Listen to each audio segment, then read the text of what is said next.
Harimau Sumatera, Panthera tigris Sumatera dilaporkan kembali turun ke kawasan pemukiman penduduk di kawasan Desa Panton Bili, Kecamatan Trumon, Kabupaten Aceh Selatan, Minggu 7 November 2021 sore. Dilansir dari serambinews.com, penampakan 3 ekor harimau Sumatera itu sempat direkam oleh warga yang sedang melintas di kawasan tersebut.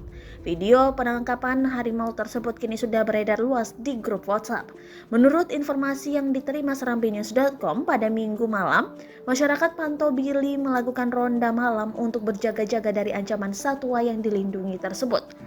Kepala Seksi Wilayah 2 Subulu Salam BKSDA Aceh, Hadi Sofyan, pada Minggu 7 November 2021 malam membenarkan informasi tersebut. Ditanyai berapa ekor jumlah harimau yang berkeliaran di kawasan pemukiman penduduk itu, Hadi Sofyan juga membenarkan jumlahnya 3 ekor.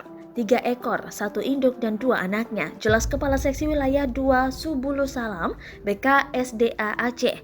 Sebelumnya, harimau Sumatera dilaporkan juga turun ke kawasan perkebunan dan memangsa ternak warga Kabupaten Aceh Selatan. Sebanyak 4 ekor kambing ternak warga ditemukan mati di mangsa harimau di kawasan perkebunan Desa Kruang Bate, Trumon Tengah, Sabtu 30 Oktober 2021 pagi.